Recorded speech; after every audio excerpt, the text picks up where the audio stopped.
भारतीय नागरिक सुरक्षा संहिता 2023, जो कि 1 जुलाई 2024 से लागू हो गई थी, इसके अध्याय 10 में पत्नी, बच्चों और माता पिता के भरण पोषण के आदेशों से संबंधित प्रावधान दिए गए हैं। इस अध्याय की धारा 144 उन व्यक्तियों पर लागू होती है जो पर्याप्त साधन होने के बावजूद भी अपने परिवार के भरण पोषण का दायित्व निभाने में विफल रहते हैं। इस धारा के अंतर्गत प्रथम श्रेणी के मजिस्ट्रेट को ऐसे व्यक्ति को भरण पोषण का आदेश देने का अधिकार दिया गया है।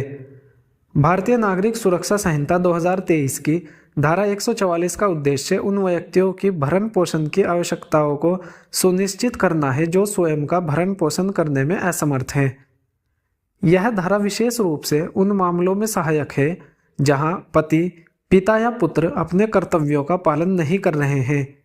इस धारा के तहत मजिस्ट्रेट को यह अधिकार दिया गया है कि वह ऐसे व्यक्तियों को भरण पोषण भत्ता देने का आदेश दे और इस आदेश का पालन न करने पर आवश्यक दंड का प्रावधान करे। आज की इस वीडियो में हम धारा 144 के प्रावधानों का सरल भाषा में विश्लेषण करेंगे। धारा 144(1) भरण पोषण का आदेश।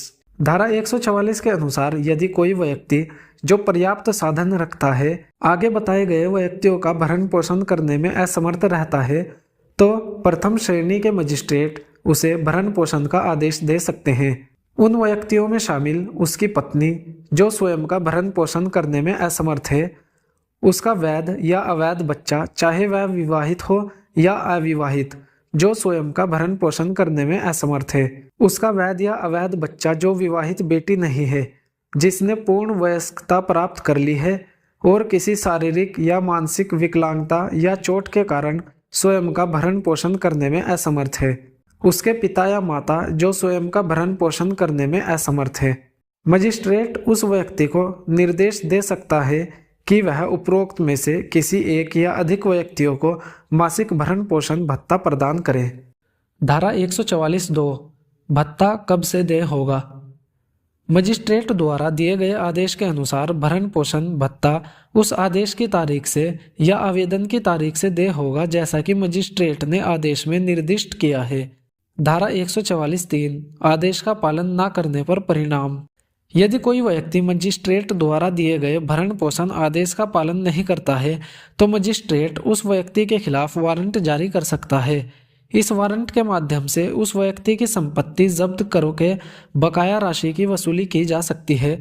यदि बकाया राशि वारंट के माध्यम से वसूल नहीं होती है तो मजिस्ट्रेट उस व्यक्ति को 1 माह तक की कारावास की सजा दे सकता है जब तक कि वह भुगतान ना कर दे।